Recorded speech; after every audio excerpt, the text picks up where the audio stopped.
Hello everybody in YouTube world.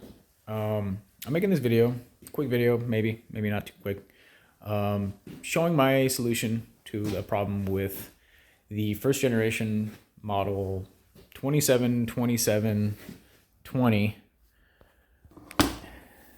Milwaukee 16-inch chainsaw. If you guys own this saw, you've used it, you love it. It's a good saw. I loved it. Still love it. Just kind of a weird problem that they have. You may have come across this problem where if you over tighten your bar, your studs will come through the case and you won't be able to loosen.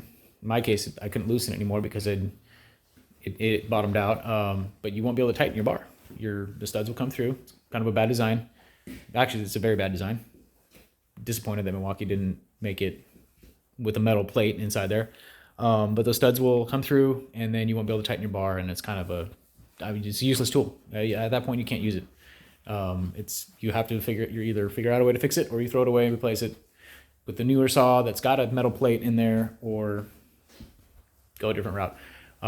I chose to just take a look at it and come up with a solution. And so this video is just showing what I came up with. So here's that. So if you watch that video, it's called, if you can search for it, it's called Milwaukee Chainsaw Fatal Flaw. It explains that these studs come out from compression, and what happens is this plastic around the stud, because it's a hex bolt that just sits, is just like casted into the housing here. The hex bolt will come through and it'll push the plastic up, and that plastic then pushes into the cover here, and then the hex comes out enough to where it just begins to spin and you can't do anything. So what I came up with is, at first, reinstalled the stud. This, on mine, it was just this one that was all the way out almost. Like it was like, I mean, all this plastic was like almost all the way gone, and it was just completely. It didn't take much. I pulled it out, and I was able to see in there that the hex little hole that it has was still very intact. It wasn't stripped out or nothing. It just, what happened is it lifted out of its spot and it got to a point where it was just spinning. So I shoved it back in there, and I shoved this one down too. This one was kind of out, probably about 1/8 of an inch up. I shoved it back down. It sat right back in its spot in that hex, and it's not spinning. It's in that hex shape that it was casted. I believe that it was probably molded with the studs in there.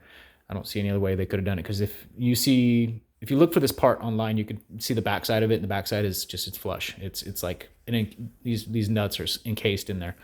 So I shoved them back in there. I took my flathead screwdriver, I heated it up with my torch, and I just melted all the plastic back down. You can see how it's just kind of black and burnt, but it just made it all flush again and filled in the cavity that it made from being pushed up. And it's enough to keep it down. It's in there, and it's not spinning. There's really no, I mean, I'm sure I could tighten this thing enough to strip out that hex on the inside of that.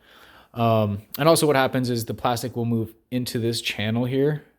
This channel is where the adjuster for your bar resides. It sits in there, and when this out of the way, when this thing spins, you're turning your screw on your adjustment to tighten your bar.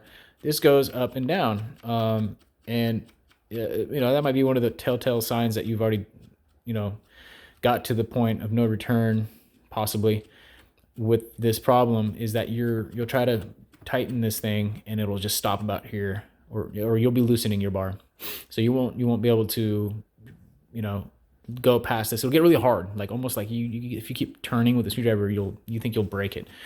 And I noticed that a while ago. I didn't really think anything of it. I just kept using my saw after that, and then I got to the point where this stud came out so far that it spun, and I was stuck without a saw. So I took it apart, saw what was going on in here. I melted the plastic back down in here, shoved these studs down to where they need to be, and you could see what the collar on this stud, it's flush. I think that's where it was supposed to be. I melted this plastic back down, so it's not obstructing the adjuster. And then I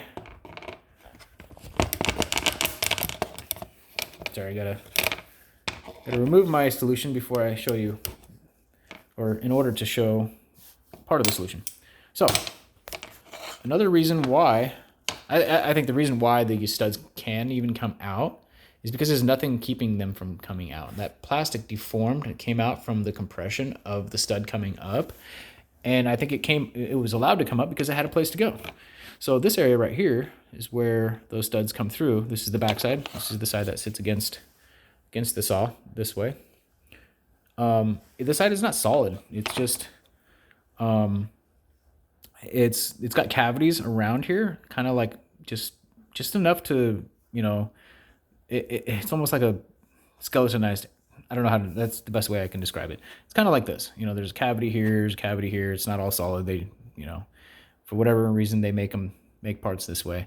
And that's how this was. And so because of that, and it's plastic, when you tighten the bar on this thing, the stud comes through and it has somewhere to move the red part of this plastic. And so it deforms this part too. This part gets all deformed. You'll see when you take your saw apart, and if this has happened to you, this will all be just not in the right shape. And you can see this slot here, it's still kind of deformed. It's not like super, yeah, it's kind of noticeable. If you look at it from that angle, that's good. So it deforms all of this, and that's what happens, is it just, the stud comes through and it moves this, and you know, that plastic moves, and it's bad news. It's a bad day. You don't get to use your saw until you fix it. So what I did is I milled it down. I removed all that material. It was already deformed. It didn't really matter. And even if it's not deformed, you can just, I would just mill this out, and it down to the base where that, those cavities, where it becomes solid again. It's about a 1/4 inch. It's like almost exactly a 1/4 inch thick. So lucky for me, I had a lot of 1/4 inch material sitting around. I got some aluminum. I made this to fit in there, drilled the holes through it, and it's not perfect. It's not like beautiful, but it's something that works. And I could probably make this out of steel and be better, because I could already tell from tightening it. It's starting to press into the aluminum. It's soft, so it might do that. Steel probably be better. Something a little more, you know, a little harder. And I put that in there, and put it back on. I think that I can tighten this thing pretty tight. I mean, since I've reinstalled all these parts and put the bar on and everything, I've tightened it down, and it doesn't seem like it's gonna strip out. I don't think this stud can come out anymore. I think the problem is that the plastic had somewhere to go. So like when you tighten this, it had somewhere to go, and if you don't give it a place to go, then it won't happen. So that's my thesis with this solution, is that I give it something in here that won't let the plastic move anywhere, and it should stay where everything is supposed to stay. So yeah, you know, you just put this, if you make this yourself and you do what I did, you can mill that out with with like a Dremel, or, you know, get creative, whatever you can. It might take you longer to do it with something like that, but if you have you know, however you can do it, whatever tools you have in your shop. I did it with a slide vise, little end mill, and just took it in there. It actually clamped decent. I was able to clamp it right here in my slide vise and milled that out. Sits flush, pretty cool. I think it's good. Slap this guy back on there. You know, after you put all your parts back in, I'm not ready to put this thing back on just yet. I'm just making this video before I put it all back in. And yeah, I think it should be fine. I mean, this part is kind of what holds it to the housing too. So once you tighten, you put your bar back on here, and your outer cover. So there's this outer cover that goes on, and look at that. Milwaukee did a good job there. They they sleeved that out with some steel. I don't know why they didn't do it with the rest of it. You tighten it all back down, and I don't see any way that can happen again. I mean, like I said, I've had this together already. I took this apart just for this video because I thought I'd share this. I know there's a lot of people that own this saw. I know that a lot of people have had this problem. There's a video out there, like I said, Fatal Flaw on this saw, that that this occurs, and I believe I saved my saw. I don't think that I'm not going to throw this thing away because of this. If this wouldn't work, I would have probably taken apart the case and went back there and somehow reinforced something inside there. Might have been a waste of time, but whatever. I'm like that. I like doing silly things for for not a lot of money. I mean, yeah, it's a $300 saw. I don't feel like throwing away a $300 saw. There's nothing else wrong with it. This is kind of just a small issue in my mind. So yeah, once you tighten it all back down, and if you do this, I don't think that you'll have that problem again. As long as your studs aren't stripped in there, like the hex part that sits inside there, I think you're good. If you have got to that point where you like somehow spun the hex and there's nothing for it to keep it from spinning, then you're probably screwed. You got to do something else. Either buy a new case, because you can I think I did see there you can buy a new side case for this.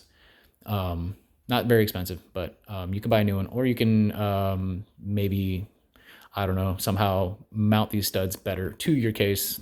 Whatever, you can probably fix it in another way. I think this is a pretty easy way to prevent this problem. If you haven't already done it, or if you haven't already stripped your studs or pulled them, then you do this. I don't think you'll have that problem.